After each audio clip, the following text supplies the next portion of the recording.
இது எவ்வளோ பெரிய மிஷின் பாருங்கள். Hitachi machine பொக்லின்றது.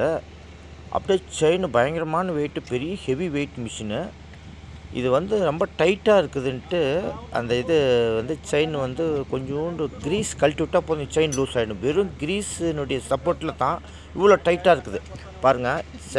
அது வந்து க்ரீஸ் கழட்டி விட்டாங்க, லூஸ் ஆகிடுச்சு. பாருங்கள் எவ்வளோ லூஸ் இருக்குது பாருங்கள். இந்த பக்கமும் இந்தாண்ட பக்கம் காமிக்கிறேன் பாருங்கள். ரெண்டு பக்கமும் அப்படியே பள்ளமாக தொலைன்னு செயின் வந்து லூஸ் ஆகிப்பிடுச்சு.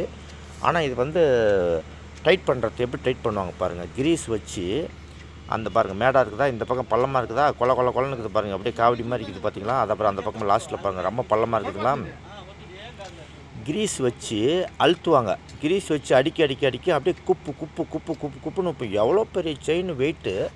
இதை வந்து அந்த ட்ராக் லிங்கெலாம் இழுத்து டைட் பண்ண தேவையில்ல. வெறும் க்ரீஸ்லேயே அப்படியே மேலே ஏறும் பாருங்கள்.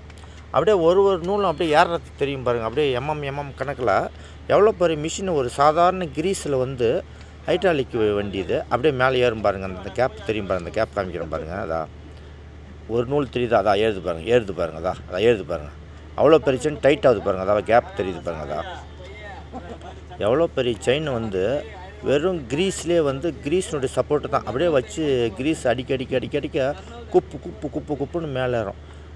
கண்டுபிடிச்சிக்கிறாங்க அது மாதிரி. ஒவ்வொரு எவ்வளோ பெரிய மிஷினையும் ஒரு சின்ன சாவி போட்டு திறக்கிற மாதிரி அப்போ தானே ஸ்டார்ட் ஆகும். அது மாதிரி இது பாருங்கள், டைட் ரெடி ஆகிடுச்சு பாருங்கள். அப்படியே டைட் ஆகிடுச்சு பாருங்கள். எப்படி தொலைன்னு இருந்துச்சு. க்ரீஸ் போட்டு தேவையான அளவுக்கு அடிச்சிருவோம். அப்படியே ரெடி ஆகிடுச்சு பாருங்கள். சும்மா அப்படியே கன் மாதிரி அப்படியே கெட்டி ஆகிடுச்சு பாருங்கள்.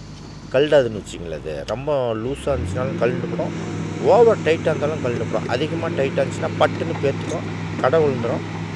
ரொம்ப லூஸாக இருந்தாலும் கடை விழுந்துடும். அதனால் கரெக்டாக நல்லா வச்சுக்கிறாங்க. சின்ன விஷயம் தானே.